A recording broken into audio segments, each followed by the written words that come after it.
Football has always had its heartbeat, and for more than a century that pulse came from one place: the striker, the man who waited between defenders, half hidden, half feared. He was the finisher, the headline, the reason the crowd came. When he scored, the world paused. When he missed, the world cursed. The game was simple then: stop theirs, feed ours. Football's oldest promise was always the same: find the player who writes the final line. But simplicity rarely survives progress. Somewhere between tactics, technology, and time, the striker began to fade.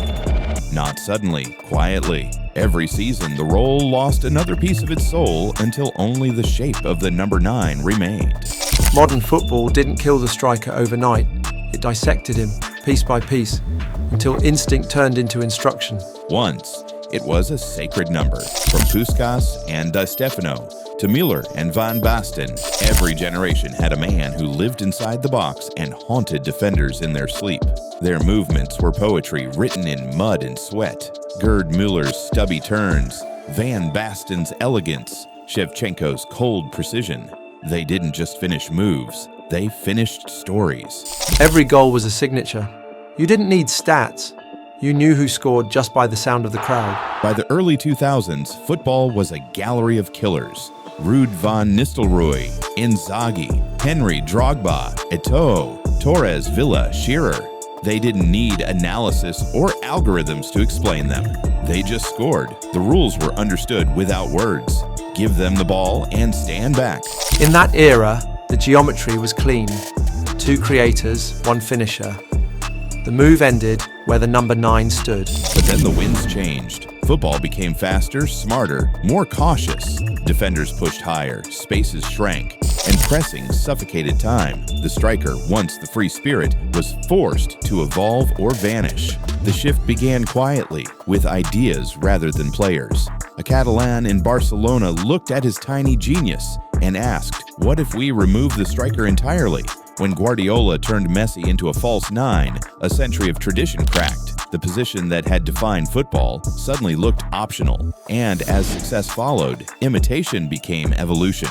The poacher gave way to the presser. The box became a blur of rotations. The center forward was now expected to create before finishing, defend before celebrating. Firmino at Liverpool pressed more than he poached. Thomas Müller called himself a Raumdeuter, an interpreter of space. Benzema dropped deeper, Kane drifted wider, Messi became the system itself. The striker had to become many things, and in doing so, stopped being one. Teams found they could win without a pure finisher. Spain's Euro triumph with Cesc Fabregas as false 9. Manchester City's title runs built on midfielders scoring in waves. PSG's Champions League crown in 2025 with no traditional 9 at all. Even Arsenal's rebirth under Arteta featured a midfielder in Havertz leading the line. The lesson was clear: control wins more than chaos. And nothing embodied chaos like the old striker. Control replaced instinct.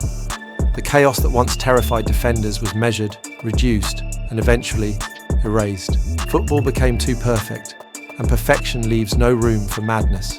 Football became a laboratory. Coaches tested patterns, analysts measured runs, algorithms predicted chance quality. In that lab, emotion was a variable they could no longer afford. So the striker, the most emotional role of all, became a risk.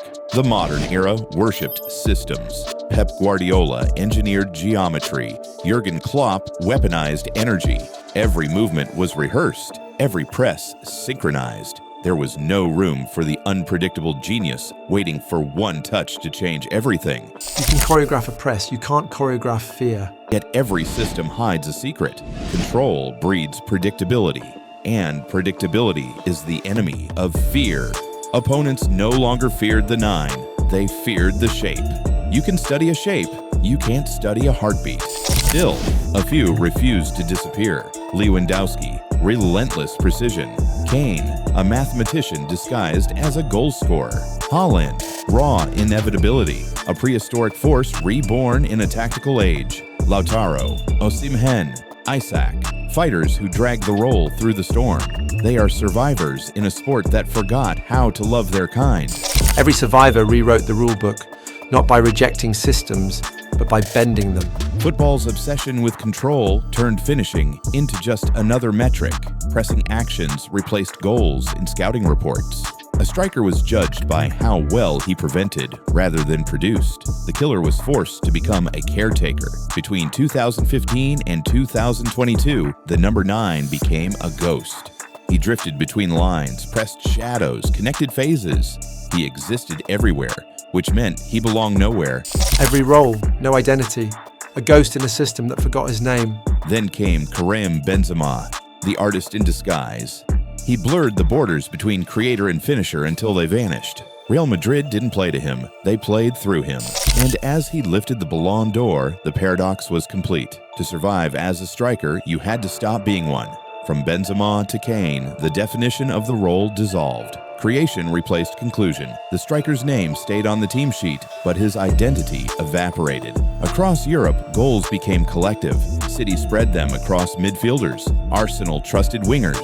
PSG revolved around Mbappe's freedom rather than a fixed reference. Even Bayern learned to live without Lewandowski, the machine they once relied on. For the first time, football's sharpest weapon became a shared responsibility. For fans, it was efficient. For football romantics, it was heartbreak. Because the striker gave football its face. He was the photograph in the paper, the chant in the stands, the child's poster on the bedroom wall. Now the goals belong to everyone, and so they belong to no one. Something deeper vanished with him. Those moments when one man carried a stadium's breath in the space between boot and ball. The human silence before the explosion. You can measure everything in football, but not that. That silence, that heartbeat, is what systems can't recreate. Before tactics, before data, there was the street. That's where strikers were born, where imagination met instinct, where a scuffed ball and uneven ground taught timing no coach could explain. Today, the streets are quieter. Kids learn patterns before risk. They study how to fit in, not how to stand out.